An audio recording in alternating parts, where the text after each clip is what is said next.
இங்கே வந்து இந்த பகுதிக்கு வருகை தந்து வருகின்ற 10ஆம் தேதி நடக்கின்ற தேர்தலில் நீங்கள் அத்தனை பேரும் உதயசூரியன் சின்னத்தில் நம்முடைய அன்னியூர் சிவா அவர்களுக்கு வாக்களிக்க வேண்டும் என்று நான் உங்களை எல்லாம் கேட்டுக்கொள்வதற்காக வருகை தந்திருக்கிறேன். ஆனால் இங்கே வந்து உங்களுடைய எழுச்சியும் உங்களுடைய மகிழ்ச்சியும் உணர்வையும் பார்க்கும் பொழுது நீங்கள் ஏற்கனவே எல்லாம் முடிவு பண்ணிட்டீங்க. 10ஆம் தேதி திரு அன்னியூர் சிவா அவர்களுக்கு உதயசூரியன் சின்னத்தில் வாக்களித்து மிகப்பெரிய வாக்கு வித்தியாசத்தில் சட்டமன்றத்துக்கு அனுப்ப போறீங்கன்னு முடிவு பண்ணிட்டீங்க. கரெக்டா? 10ஆம் தேதி இன்னும் 2 நாள் தான் இருக்கு. இன்னைக்கு 7ஆம் தேதி, இன்னும் அடுத்த 2 நாள் இந்த பிரச்சாரத்தை நீங்க அத்தனை பேரும் உங்களுடைய ஒரு வாக்கும் 10 வாக்காக 20 வாக்காக பெருக வேண்டும். இந்த பிரச்சாரத்தை நீங்க மக்கள்கிட்ட எடுத்துக்கொண்டு போய் சேர்த்து, ஆனால் அன்னியூர் சிவா அவர்களுக்கு 10ஆம் தேதி வாக்குச்சாவடிக்கு போனீங்கன்னா வாக்குப்பெட்டியில முதல் பேரு திரு அன்னியூர் சிவா அவருடைய பேரு, பக்கத்தில் உதயசூரியன் சின்னம் இருக்கும். அந்த சின்னத்தில் நீங்க வாக்களிச்சு 13ஆம் தேதி வாக்கு எண்ணிக்கையின் பொழுதும் முதல் இடத்துல வந்து நிக்கணும். நடக்க இருக்கிறது இடைத்தேர்தல். உங்களுக்கு தெரியும். முதல்ல உங்களுக்கு எல்லாரும் நான் நன்றி சொல்ல வேண்டும். ஏன்னா சென்ற நாடாளுமன்ற தேர்தலில் 2 மாதம் முன் நடந்த நாடாளுமன்ற தேர்தலில் கிட்டத்தட்ட 40க்கு 40 தொகுதி 100% வெற்றியை கொடுத்த தமிழ்நாட்டு மக்களுக்கு, குறிப்பாக விக்கிரவாண்டி தொகுதி மக்களுக்கு, விழுப்புரம் நாடாளுமன்றத்துக்கு உள்ள வர விக்கிரவாண்டி தொகுதி கிட்டத்தட்ட 8000 வாக்கு வித்தியாசத்தில் நம்முடைய விடுதலை சிறுத்தைகளை சேர்ந்த அருமை சகோதரர் திரு ரவிக்குமார் அவர்களை நீங்க வெற்றி பெற வச்சீங்க. அதுபோல சென்ற சட்டமன்ற தேர்தலில் அண்ணன் புகழேந்தி அவர்களை 10,000 வாக்கு வித்தியாசத்தில் நீங்க வெற்றி பெற வச்சீங்க. இந்த முறை நம்முடைய அன்னியூர் சிவா அவர்களை குறைந்தது 50,000 வாக்கு வித்தியாசத்தில் நீங்க வெற்றி பெற வைப்பீங்க அப்படின்ற அந்த நம்பிக்கை இருக்கு. கேப்பீங்களா? எந்த உரிமையோடு எந்த உணர்வோடு உங்களை எல்லாம் சந்திச்சு வாக்கு கேட்கிறோன்னா, கடந்த 3 வருடங்கள்ல நம்முடைய தலைவர் அவர்கள் ஆட்சிக்கு வந்த பிறகு ஒரு பணியும் பார்த்து செய்து கொண்டிருக்கிறார். ஆட்சிக்கு வந்தவுடன் முதல் கையெழுத்து தேர்தல் அறிக்கையில் சொன்ன மாதிரி பெட்ரோல் விலை லிட்டருக்கு 3 ரூபாய் குறைச்சார். அதே போல ஆவின் பால் தேர்தல் அறிக்கையில் சொல்லியிருந்தோம், ஆவின் பால் 3 ரூபாய் குறைக்கிறோம் லிட்டருக்குன்னு. அதே மாதிரி முதல் கையெழுத்து போட்டார். அதே போல விடியல் பயணம், உங்களுக்கு தெரியும், மகளிர் இத்தனை பேர் வந்திருக்கிறீங்க, நீங்க அதிகம் பயன்பெற திட்டம் அந்த இலவச மகளிர் விடியல் பயண திட்டம் தான். எங்க வேணா ஏறிக்கலாம், உங்க பஸ் ஓனர் நீங்க தான்.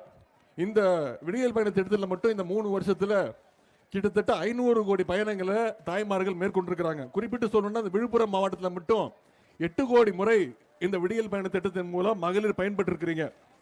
அதே போல் புதுமை பெண் திட்டம்னு ஒரு திட்டம். குழந்தைங்க மாணவிகள் அரசு பள்ளியில் படிச்சு எந்த கல்லூரிக்கு போய் படிக்க போகணும்னாலும் அவங்களுக்கு கல்வி ஊக்கத்தொகையாக மாதம் 1000 ரூபாய் வழங்கப்படுது. இந்த திட்டத்தின் மூலம் இந்த 3 வருடத்தில் 2,72,000 மாணவிகள் மாதம் 1000 ரூபாய் புதுமை பெண் திட்டத்தின் மூலம் பயன்பெறாங்க. குறிப்பிட்டு சொன்னா இந்த விழுப்புரம் மாவட்டத்தில் மட்டும் 10,000 மாணவிகள் தினமும் இந்த திட்டத்தின் மூலம் மாதம் 1000 ரூபாய் வாங்கிட்டு இருக்காங்க. இன்னொரு முக்கியமான திட்டம், இந்தியாவிலேயே முறை நம்முடைய முதலமைச்சர் அறிமுகப்படுத்த திட்டம், அதுதான் முதலமைச்சருடைய காலை உணவு திட்டம். முன்னாடி பெற்றோர்கள் குழந்தைகளை பள்ளிக்கூடத்துக்கு அனுப்பணும்னா வெறும் வயிற்றில் அனுப்பிச்சிட்டு அதே நினைப்பா இருப்பாங்க. ஆனா இன்னைக்கு பெற்றோர்கள் வாழ்த்தி அனுப்புறாங்க. ஏன்னா இந்த குழந்தைக்கு சாப்பாடு போடுறதுக்கு, பள்ளிக்கூட கல்வி கற்றுக் கொடுக்கறதுக்கும் நம்முடைய முதலமைச்சர் இருக்கிறாரு, திராவிட மாடல் அரசு இருக்குன்னு அந்த தைரியத்தோடு நம்பிக்கையோடு அனுப்புறாங்க. இந்த முதலமைச்சர் காலை உணவு திட்டத்தின் மூலமா 31,000 அரசு பள்ளிகளில் தினமும் காலையில் 17 லட்சம் மாணவர்கள் தரமான உணவு சாப்பிட்டுட்டு தான் கல்வி கேட்க உட்கார்றாங்க. இப்போ அனைத்து பள்ளிகளுக்கும் இதை விரிவுபடுத்துறதுக்கு முதலமைச்சர் உத்தரவு போட்டிருக்கிறாரு. இந்த விழுப்புரம் மாவட்டத்தில் மட்டும் 66,000 மாணவர்கள் தினமும் முதலமைச்சருடைய காலை உணவு திட்டத்தின் மூலம் பயன்பெற்று இருக்கிறாங்க. இதை விட எல்லாத்திற்கும் முத்தாய்ப்பாக ஒரு திட்டம், அது தேர்தலில் நம்முடைய அறிக்கையில் சொன்ன தலைவர் சொன்ன வாக்குறுதி, மகளிருக்கு மாதம் 1000 ரூபாய், தகுதியில் மகளிருக்கு மாதம் 1000 ரூபாய் வழங்குவேன்னு சொல்லி சென்ற செப்டம்பர் மாதம் பேரறிஞர் அண்ணாவுடைய பிறந்தநாள் ஆரம்பிச்சு இது வரைக்கும் 1,16,00,000 மகளிருக்கு கிட்டத்தட்ட இந்த 10-11 மாதங்கள்ல 11,000 ரூபாய் ஒரு மகளிருக்கு மாதம் 1000 ரூபாய் வழங்கப்பட்டிருக்கு. விழுப்புரத்தில் மட்டும் 60,000 மகளிர் மாதம் 1000 ரூபாய் திட்டத்தில், கலைஞர் மகளிர் உரிமை திட்டத்தில் பயன்பெற்று இருக்கிறாங்க. இப்படிப்பட்ட திட்டங்கள்லாம் தொடரணும்னா நீங்க நம்முடைய திராவிட மாடல் ஆட்சியை வாழ்த்தி வரவேற்று அண்ணன் அன்னியூர் சிவா அவர்களை பெருவாரியான வாக்கு வித்தியாசத்தில் ஜெயிக்க வச்சு சட்டமன்றத்துக்கு அனுப்புவீங்க நம்பிக்கை இருக்கு. எனவே உங்களை எல்லாம் நான் மீண்டும் கேட்டுக்கொள்வது, உங்களுக்கு தெரியும் இந்த பகுதிக்கு நம்ம ஏகப்பட்ட வாக்குறுதிகள் கொடுத்திருக்கிறோம், செஞ்சிருக்கிறோம்.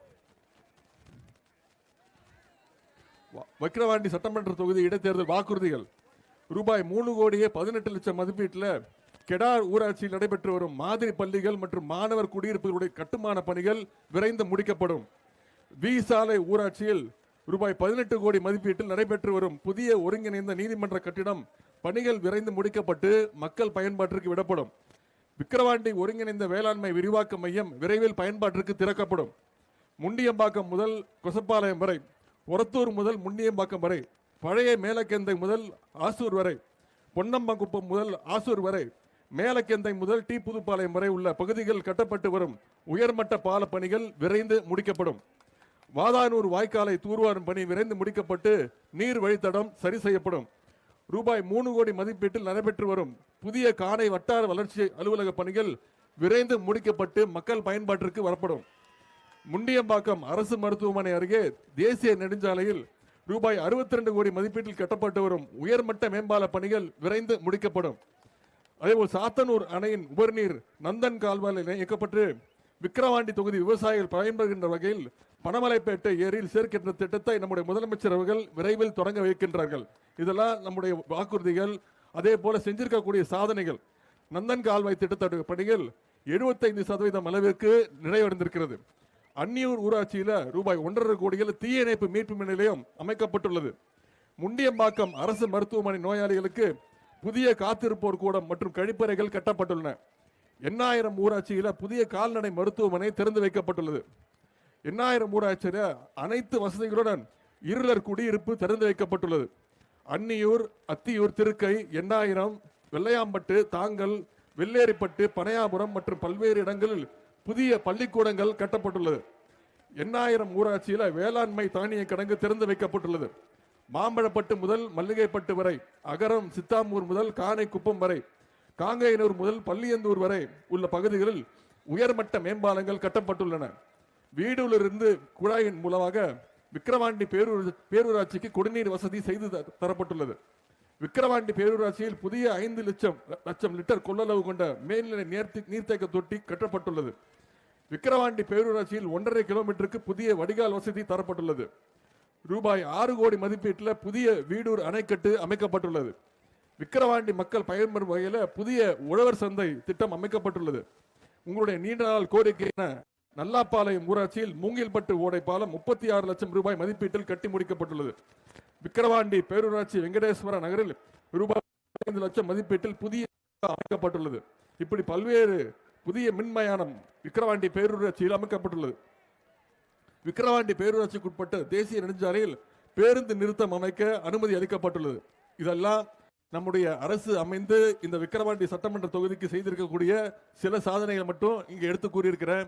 இந்த சாதனைகள்லாம் தொடரணும்னா நம்முடைய திராவிட மாடல் ஆட்சிக்கு நீங்கள் கூடுதல் பலம், கூடுதல் பாராட்டு தெரிவிக்கணும்னா வருகின்ற இடைத்தேர்தலில் நம்முடைய விக்கிரவாண்டி தொகுதியுடைய சட்ட வேட்பாளர் அன்னியூர் சிவா அவர்களுக்கு உதயசூரியன் சின்னத்தில் வாக்களிச்சு கிட்டத்தட்ட குறைந்தது 50,000 வாக்கு வித்தியாசத்தில் நீங்கள் வெற்றி பெற வைப்பீங்க அப்படின்னு நம்பிக்கையோடு நீங்கள் தந்திருக்கக்கூடிய இந்த வரவேற்புக்கு மீண்டும் என்னுடைய நன்றி கூறி உங்களை எல்லாம் அன்போடு கேட்கிறேன், பண்போடு கேட்கிறேன், பாசத்தோடு கேட்கிறேன், உரிமையோடு கேட்கிறேன், உங்கள் வீட்டு பிள்ளையாக இருந்து கேட்கிறேன், தலைவருடைய மகனாக இருந்து கேட்கிறேன். இன்னும் பெருமையா பூரிப்பா சொல்லணும்னா முத்தமிழங்க டாக்டர் கலைஞருடைய பேரனாக இருந்து கேட்கிறேன். ஆதரிப்பீர். உதயசூரியன், உதயசூரியன், உதயசூரியன். உங்களுடைய அன்புக்கும் வரவேற்புக்கும் நன்றி, நன்றி, நன்றி.